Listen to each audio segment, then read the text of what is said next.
Desafios e soluções.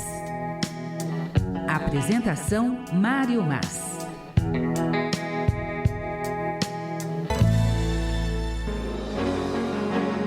Olá, amigos. Estamos começando mais um programa Desafios e Soluções, falando sobre comportamento e espiritualidade. Quando aperta o calo, como se diz, nós buscamos caminhos, alternativas para sair da situação difícil. E algumas vezes nós queremos que as mudanças sejam rápidas. É claro, quando dói, nós queremos sair da dor. Então nós queremos coisas rápidas para voltar ao bem-estar que nem sempre a gente valoriza. Eu costumo dar o seguinte exemplo. Se você dá uma topada com o pé na parede ou na porta, vai doer. Não tem jeito de não doer. Enquanto predominar o hematoma, o machucado, o reflexo da batida, vai doer até que aos poucos vai se dissipando. Tem situações que demora para sair, para dissipar. Depende da situação, da postura da pessoa diante da situação. E aí entra a nossa subjetividade, o nosso mundo interior, na reação que vamos ter diante de alguma situação difícil, um revés, uma discussão, uma briga, etc. Você pega uma pessoa melindrada que por qualquer coisa ela se machuca. E aí ela diz que ela é ofendida pelos outros, perseguida, só que ela não percebe que ela dá um valor muito grande por qualquer coisa que os outros façam. Então ela tende a transferir para o outro aquilo que acontece dentro dela.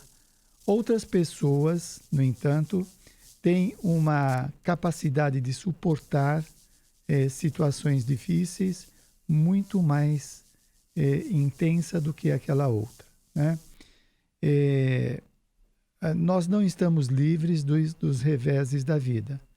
Então, nós estamos sujeitos às mudanças de humor, aí falando de sentimentos, de ideias, a mudanças de hormônios, mudanças físicas, sociais.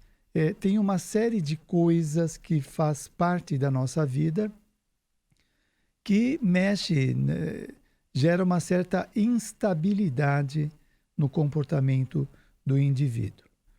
A vida não é uma coisa retilínea, sempre uma reta, sem alterações nenhuma, como algumas pessoas gostariam de ter. É a zona de conforto, é o lugar conhecido. Nós precisamos de situações diversas para poder usar as nossas capacidades e não cair na estagnação de ficar parado no tempo, esperando ou apenas assistindo a vida acontecer. Não, a coisa não funciona assim. Nós precisamos de atividade. Agora, é interessante porque enquanto não há uma autoconsciência, o indivíduo pensar por si mesmo, perceber a importância disso, como ele não tem essa capacidade ainda, o mundo, a vida, a natureza faz este papel no lugar dele. Ou seja, a vida gera condições para que ele se mexa, se mobilize, né?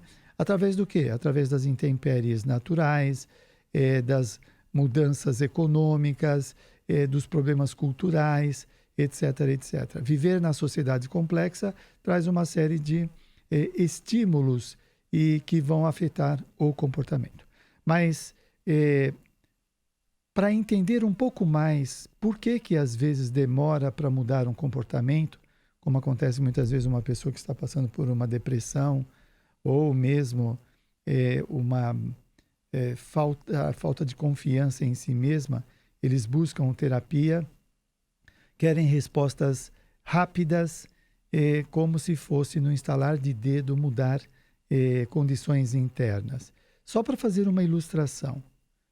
Se você quiser se transformar ou obter uma habilidade de filosofia, se você quer ser um filósofo, não vai ser apenas através da matrícula do curso que você vai se tornar filósofo. Você vai ter que estudar 5 anos, se envolvendo com muitos textos, muita interpretação de texto, muitos trabalhos, muitas pesquisas, para sair dessa experiência de aluno como um candidato a filósofo, né? Você vai demorar de 5 anos para a formação, para a graduação, fora o investimento em cursos diversos para se especializar. Bom, então o indivíduo vai gastar em torno de 10 anos para obter este conhecimento. E nós queremos mudar um comportamento no instalar de dedo. Quanto tempo nós levamos para instalar, incorporar determinados comportamentos em nossa personalidade? Quanto tempo você levou para ser uma pessoa sociável, conseguir viver em sociedade? Quantos séculos, quantos milênios, não é? Então, a dificuldade, por exemplo, de se socializar por causa de algum conflito, alguma frustração nesta área social, pode trazer uma dificuldade que vai demorar para o indivíduo modificar dependendo da conduta dele. Muito bem, então vamos entrar no texto do Emmanuel, que ele vai dar uma ideia de tempo do processo evolutivo.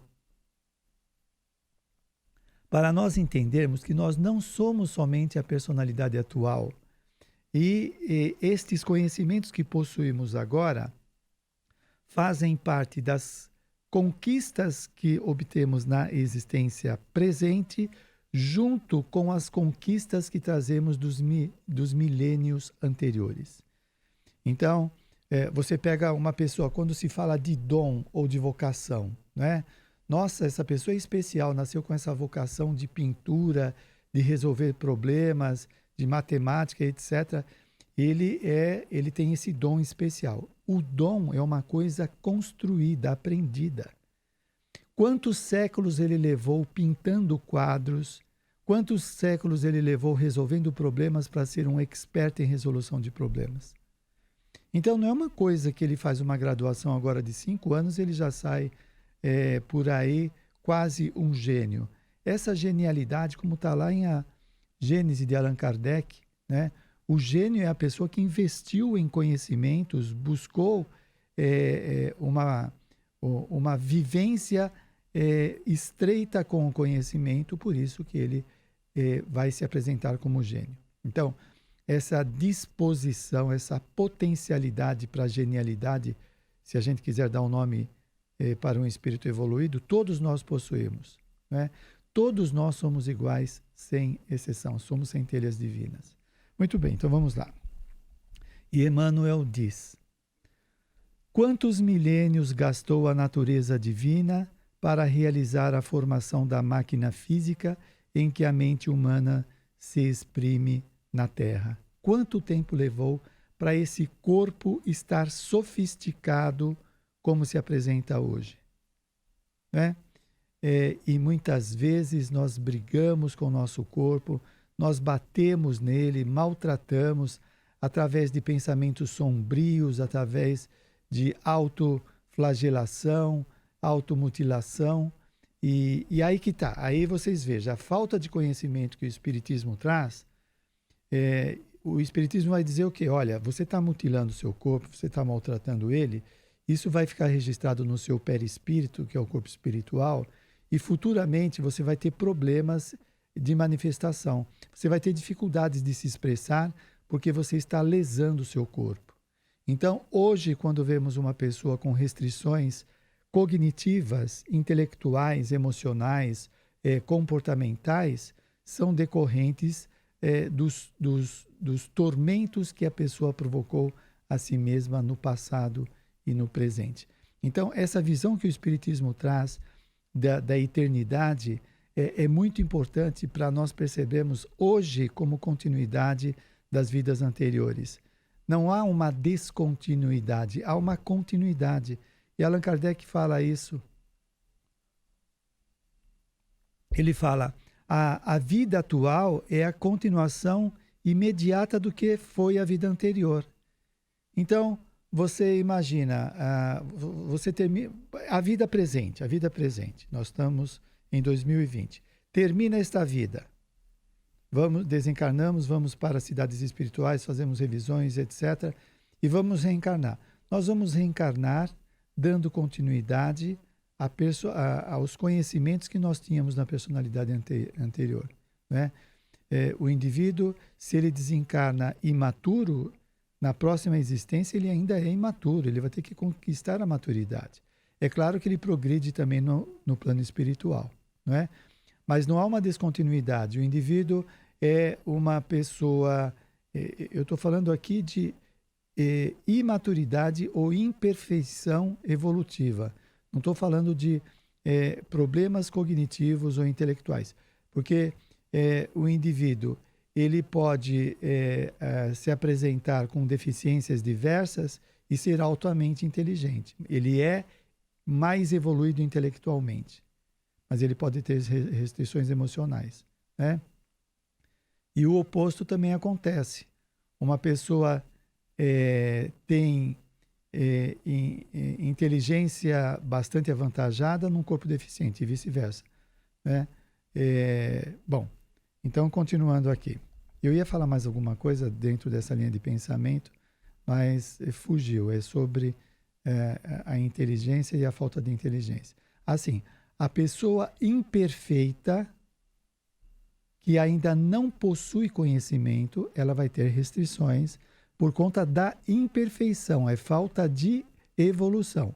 É diferente daquela que pode estar num corpo doente ou deficiente, mas ela é evoluída intelectualmente e ela está passando por restrição por conta de expiações ou provas. Ok. Bom, o corpo é para o homem santuário real de manifestação. Santuário real de manifestação. Obra-prima do trabalho seletivo de todos os reinos em que a vida planetária se subdivide. Nós já passamos por todas as condições reencarnatórias no processo evolutivo. Como se diz, já estagiamos no mineral, no vegetal, no animal, no nominal, estamos caminhando para condições mais elevadas. Então, este corpo é a síntese dos vários corpos que nós utilizamos no processo evolutivo ao longo dos milênios. E ele fala, quanto tempo despenderá, desse modo, a sabedoria celeste na estruturação do organismo da alma? Joana de Ângeles fala num livro dela que nós ainda vamos desenvolver capacidades. Então, olha só, está em potencial, está como possibilidade. À medida que nós desenvolvemos, como que se desenvolve as nossas capacidades? Enfrentando a vida. Nós vamos desenvolver capacidades de compreender coisas que atualmente a gente não alcança. Então, veja, aliás, tem uma fala no Livro dos Espíritos, mais ou menos o seguinte, a questão, se o homem tem capacidade de compreender a divindade. E os benfeitores vão dizer que falta ainda, puxa vida, tem o nome. Falta evolução para o indivíduo, mas é um outro nome que é dado, né? Então, nós não compreendemos algumas coisas que estão acontecendo conosco e na própria sociedade, porque falta capacidade para este entendimento. É a mesma coisa, uma criança fica assustada com o escuro, com os barulhos que acontecem dentro do quarto, que pode ser a janela batendo, um brinquedo que está disparado. A criança no escuro, deitada, ela se sente atemorizada, com medo de que coisas horríveis aconteçam ou de que a vida é muito assustadora. À medida que ela cresce, que ela se desenvolve, ela supera esse medo de escuro porque ela se tornou um adulto e sabe que aquele escuro não representa perigo para ela. Então, ela desenvolveu capacidade de entendimento, né? Então, é isso que Joana de Ângeles está falando. À medida que nós evoluímos, nós vamos ampliando a nossa capacidade de entendimento e aquilo que era incógnitas para o indivíduo vão sendo decifrados através desse crescimento. Então, nós precisamos dessas experiências. Muito bem. Da sensação à irritabilidade, da irritabilidade ao instinto, olha a trajetória. Do instinto à inteligência e da inteligência ao discernimento, séculos e séculos correram incessantemente. Todas estas conquistas, os nossos reflexos, a nossa capacidade de resolver problemas, de enfrentar situações, de se relacionar, tudo isso são conquistas dos séculos e séculos que vamos desenvolvendo estas capacidades. Falando do corpo, Joana de Ângeles vai chamar em determinados momentos como um equipamento muito sofisticado, né? Você imagina, no livro Missionários da Luz, há uma passagem que eu achei muito interessante. André Luiz está conversando com o benfeitor Manassés sobre a programação reencarnatória, sobre os projetos que os candidatos à reencarnação apresentam aos benfeitores espirituais. E André Luiz está conversando com ele, aparece uma pessoa e fala: olha, Manassés, eu gostaria que... ele está com o projeto da próxima encarnação dele, né? Ele está com o mapa do corpo que ele vai ter. Ele fala: eu gostaria de apresentar defeito na minha perna, para que isso não mexa ou excite a minha vaidade. O que se depreende disso daí? Que o corpo é um equipamento sofisticado que você ajusta ele de acordo com a necessidade do indivíduo. Então, por exemplo, o indivíduo é um intelectual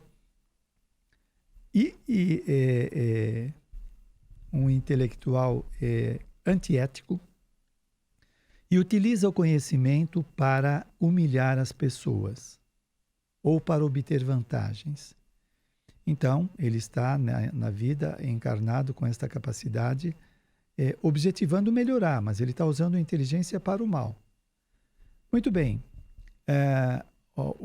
Os maus tratos que ele dá às pessoas através da humilhação vão ficar com raiva, com ódio, vão vibrar contra ele. E ele vai receber essas vibrações danosas, destrutivas, que vão atormentá-lo, não é? Então, quando ele desencarna, ele já pode estar num estado de perturbação por causa das vibrações dos seus perseguidores, que foram suas vítimas, né? Ou ele pode, na vida espiritual, acordando para a transcendência da vida, pedir para reencarnar com restrições intelectuais para não repetir os erros que ele fez na última existência. Então, o que nós vemos aí? O corpo como um instrumento, uma ferramenta que vai ajustar a necessidade do indivíduo para ele aprender. Então, por mais que ele tenha toda esta capacidade interna desenvolvida, a máquina orgânica não dá condições para ele utilizar do jeito que gostaria. Vou fazer uma ilustração. Imagina você dar um carro 1.0 velho para um corredor corredor de automóvel, de Fórmula 1. Você está dando uma capacidade de dirigir muito grande, que é o piloto, para um carro que não corresponde às exigências do piloto. O carro não tem recursos para andar rápido como o piloto quer, né? Então, ele é obrigado, o piloto, a andar na velocidade do carro 1.0, que já está velho o carro, portanto, anda menos ainda. Então, é o que acontece com a pessoa que usou mal o intelecto. Nem todos, é claro, depende da programação reencarnatória. Que ele internamente se sente inteligente, ele se sente ainda com os reflexos daquela personalidade anterior, mas ele não consegue fazer muita coisa, o corpo não obedece, né? Então, é um aparelho onde é ajustado. Então, a gente pode fazer essa leitura de nós mesmos. Você pode ter dificuldade da afetividade, não consegue abraçar uma pessoa. Então, tem um desajuste aí, que aconteceu por algum motivo, e você pode trabalhar para fazer o ajustamento, desenvolver essa capacidade de afeto, né? Pode ter sido de uma experiência de uma existência anterior, pode ser da infância, da vida atual, onde você foi privado de afeto, de carinho dos pais ou de quem de direito, e aprendeu a não dar carinho a ninguém. Então, veja, com este conhecimento que o Espiritismo traz, o indivíduo não precisa se conformar a eu sou assim e vai ficar até o fim da vida. Não, ele aprende o que com o Espiritismo? Olha, você está assim, você está aqui para superar isso, para evoluir, você só está desse modo e pode modificar, a responsabilidade é sua. Se você reencarnou com essa restrição ou passou por privação de afeto dos seus pais, fazia parte das suas experiências. Agora, o que você faz com o que fizeram de você? Esse é o problema. Aliás, essa fala é do Sartre, né, do filósofo existencialista. O importante não é o que fizeram com você, é o que você faz com você do que fizeram com você, né? Então, os meus pais não me deram afeto. O que eu faço com isso?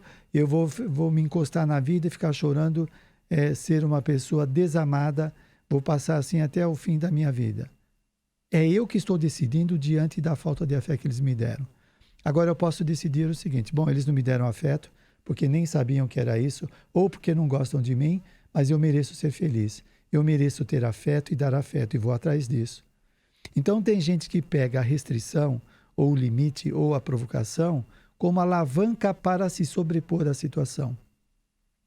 Infelizmente, algumas pessoas pegam o acontecido para justificar a sua inércia, para se entregar à inércia.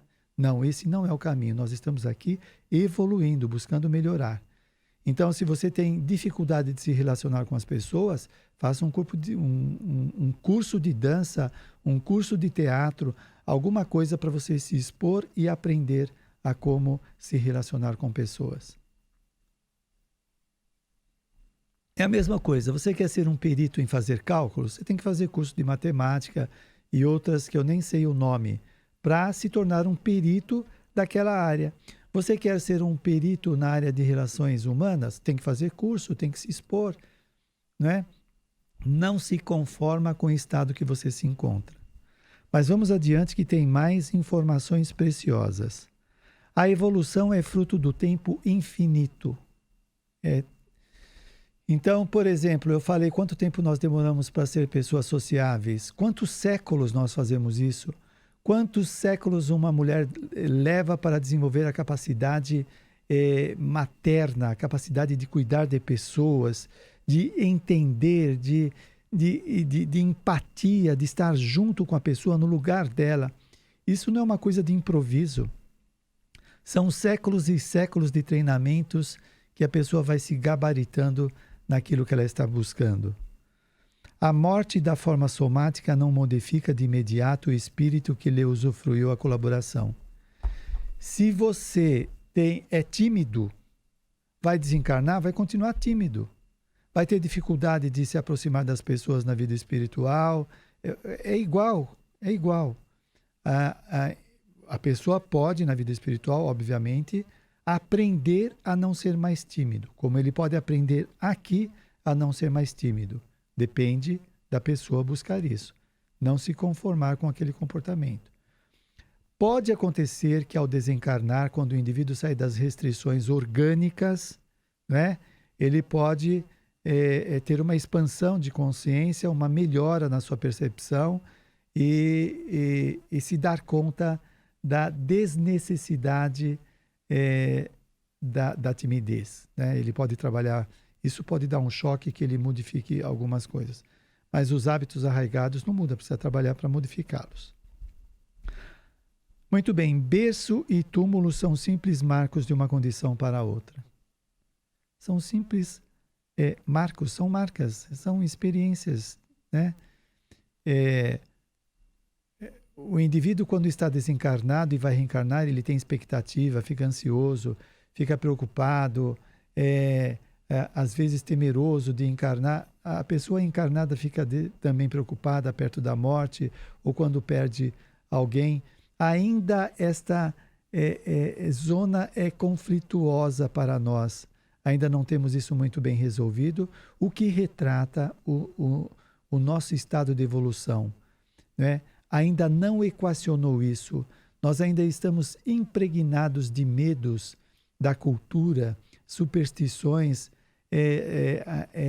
influências religiosas obsoletas que enche a pessoa de medo, de insegurança, de acusações, etc. E por conta da nossa imaturidade, nós não conseguimos ter uma racionalidade de separar as coisas, de ver o que é superstição, o que é cultura e o que é realidade. A evolução vai trazendo isso para nós, né? Vai trazendo no seguinte sentido: nós vamos conquistando, nós vamos desbravando esse território. Muito bem. Assim é que, para as consciências primárias, a desencarnação é como a entrada em certo período de hibernação. A consciência primária, o homem primitivo, ele desencarna, fica numa espécie de hibernação. Olha, o homem civilizado, ele pode ficar nesse estado de hibernação, mas já por conta de um estado patológico. André Luiz vai dizer isso nos seus livros, quando ele fala dos que dormem, os que dormem. Ele vai visitar um ambiente, numa cidade espiritual, uma espécie de enfermaria, onde tem lá um monte de desencarnados, centenas de desencarnados, tendo pesadelos, deitados, né, em sono profundo, mas muitos tendo pesadelos. São pessoas, tem dois casos, os crentes negativos e os que dormem, que me parece apresentar o mesmo comportamento. Então, o crente negativo, quando ele estava encarnado, ele alimentou a crença de que não existe vida após a morte. Ele alimentou este pensamento, então formou uma crença.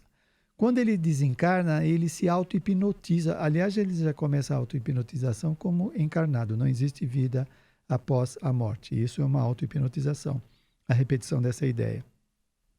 E quando ele desencarna, ele entra nesse estado de sono, né, de morte aparente, por causa dessa autossugestão que ele fez com ele mesmo. E ficam alguns anos lá deitados, tendo esses sonhos horríveis, lembrando de coisas terríveis da sua vida. Então, é diferente do estado de hibernação do homem primitivo, mas seria um estado patológico de auto-hipnose. Aves sem asas não se elevam à altura. Sem evolução, nós não alçamos as alturas. Aguardam o momento de novo regresso ao ninho carnal para a obtenção de recursos que as habilitem para os grandes voos.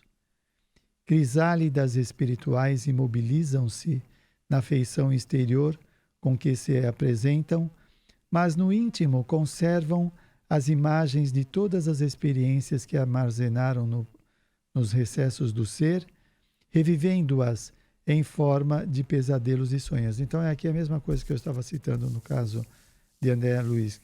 Porque lá no caso de André Luiz, não são homens primários, não são pessoas de pouca evolução, são pessoas já civilizadas que entra nesse processo. Mas como está dizendo o Emmanuel aqui, para estas pessoas acontece o mesmo, que ele chama aqui para as consciências primárias.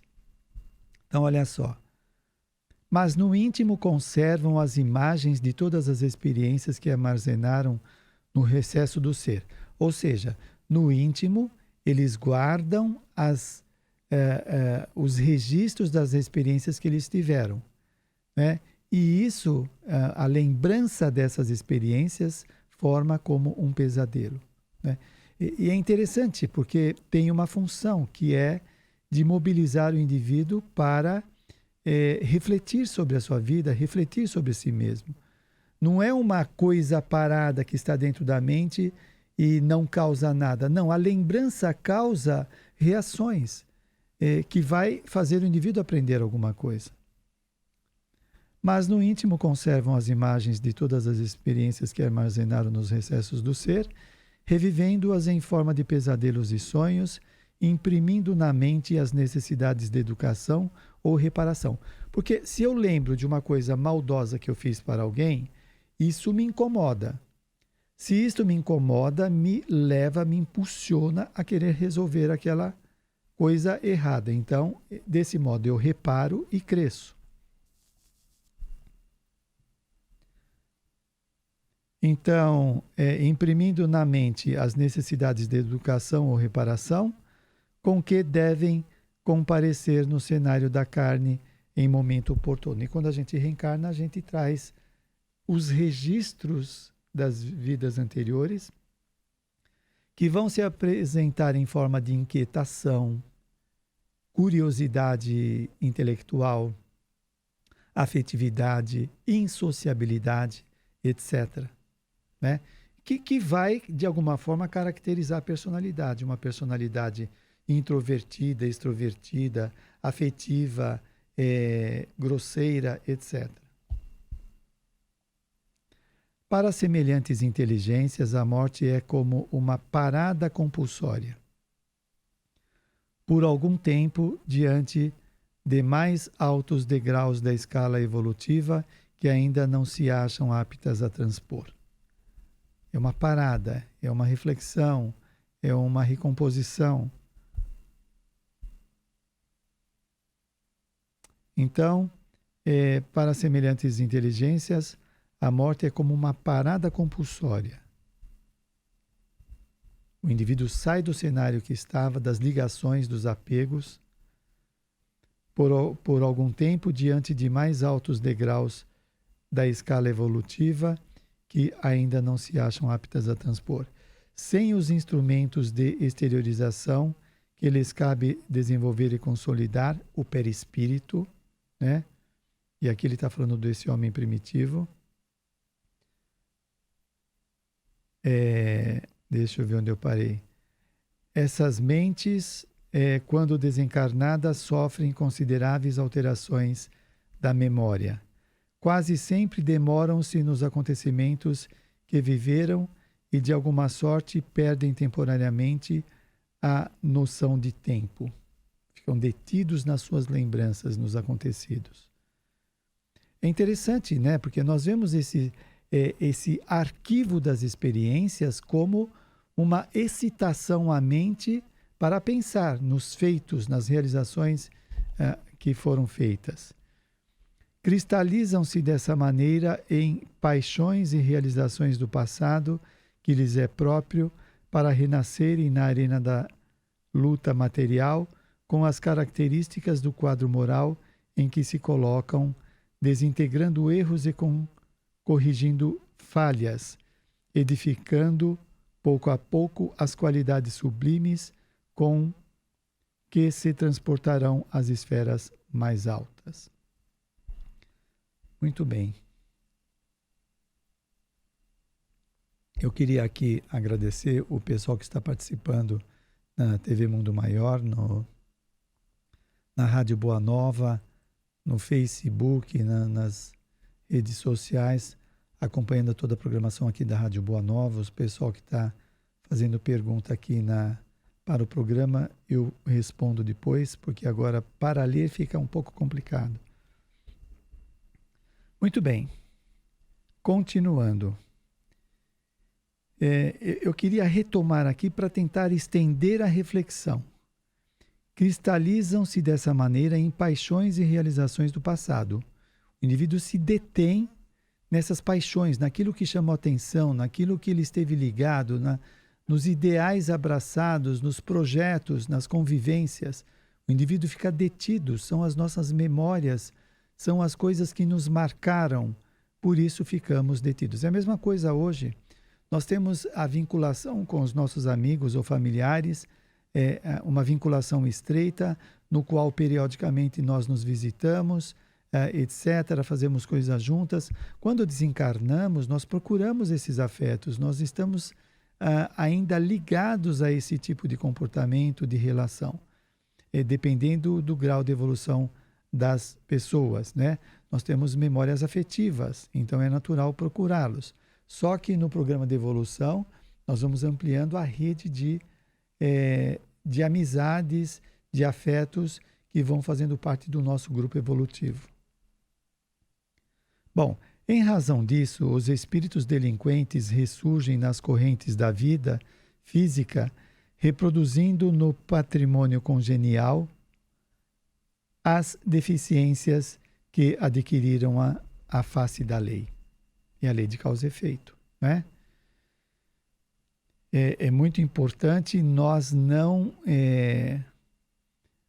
perdermos de vista estes ensinamentos do Espiritismo, que muitas pessoas estão querendo explicar as ocorrências do mundo somente do ponto de vista material, como se não existisse a lei de causa e efeito. Então, em razão disso, dos vínculos equivocados, dos erros cometidos, os espíritos delinquentes ressurgem, reencarnam nas correntes da vida física, reproduzindo no patrimônio congenial, no corpo, né, as deficiências que adquiriram a face da lei. Então, as realizações nessa trajetória, o que fizemos de bom e de mal, vem registrado no indivíduo, se apresentando como possibilidades ou limites. E ele continua: o malfeitor conservará consigo longo remorso por haver desequilibrado o curso do bem. Aqui no corpo físico, o indivíduo protegido, entre aspas, da memória espiritual, de lembrar das várias vidas, da programação reencarnatória, da continuidade da vida, etc., o indivíduo se permite fazer coisas equivocadas, não se preocupando com os resultados, né? Ele é cheio de si mesmo, ele parece autoconfiante demais, que faz e desfaz enquanto tem poder ou possibilidades. Hora que aparecer a restrição através da expiação, acaba toda a graça, toda aquela prepotência que parecia insuperável, é derruída, é esmagada. Então, olha só. O malfeitor conservará consigo longo remorso por haver desequilibrado o curso do bem. Grande remorso quando ele desencarna e se dá conta da transcendência da vida, dos planos que ele tinha com os benfeitores e familiares de progresso, e ele repetiu a existência por caprichos pessoais. Aí o peso desse remorso não é o remorso que nós temos aqui. É uma coisa atormentadora, porque ele tem consciência do que ele podia fazer e não fez. Impondo lamentável retardamento ao avanço espiritual que lhe diz respeito. Você imagina que você desencarna e se dá conta que poderia se libertar de algumas coisas restritivas e poderia habitar planos mais elevados, convivências mais significativas, e tudo isso é impedido por causa dos nossos caprichos pessoais. E o retardo que isso traz no seu processo de evolução. E, com essa perturbação, represará na própria alma grande número de imagens daquilo que ele fez, que na zona mental dele mesmo se digladiarão mutuamente. As imagens, as lembranças ficam digladiando, são os conflitos internos. Eu deveria de fazer isso ou aquilo, por que eu perdi tempo nessa situação, por que eu maltratei tal pessoa? Essas brigas internas incessantes. Represará na própria alma grande número de imagens que na zona mental dele mesmo se digladiarão mutuamente, inibindo por tempo indeterminável o acesso de elementos renovadores no campo do próprio eu. Então, sabe quando nós estamos passando por um sofrimento, por uma aflição e a gente não consegue sair daquilo? Não consegue, a gente se esforça, melhora um pouco e não vai. Olha só o que ele diz. Inibindo por tempo indeterminável o acesso de elementos renovadores ao campo do próprio eu. O indivíduo não consegue essa renovação porque ele ainda está emaranhado, ele está preso, ele está entranhado nos problemas que ele agravou para si mesmo. Purificado o vaso íntimo do sentimento, renascerá na paisagem das formas, no corpo humano, na vida, com o defeito adquirido através do longo convívio com o desespero.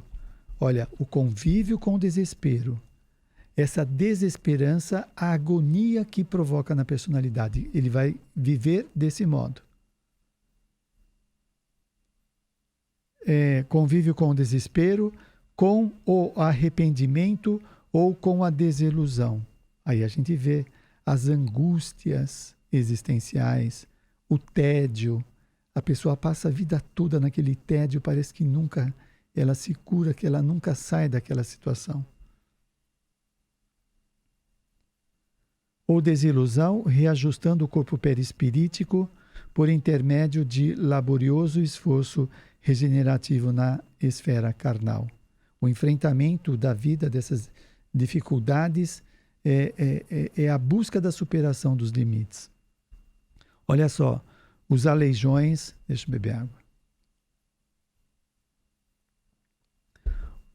Os aleijões de nascença e as moléstias indefiníveis constituem transitórios resultados dos prejuízos que individualmente causamos à corrente harmoniosa da evolução.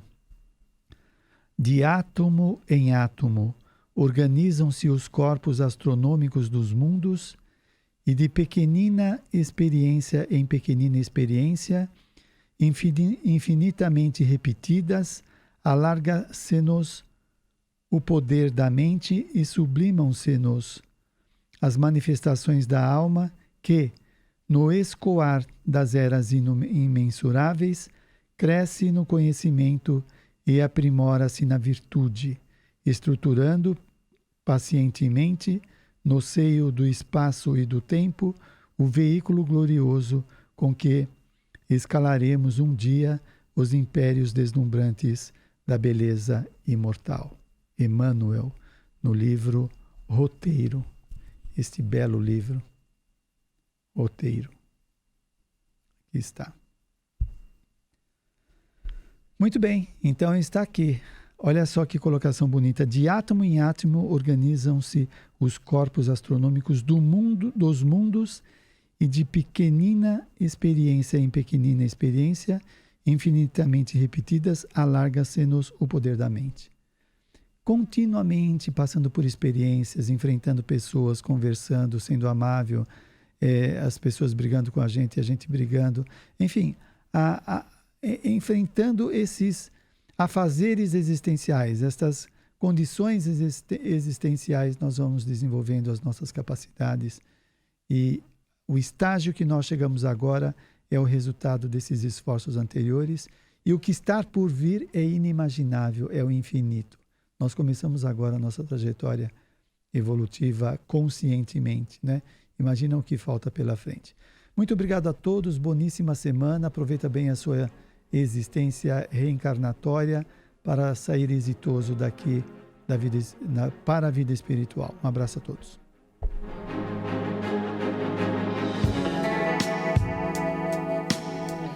Você acompanhou Desafios e Soluções.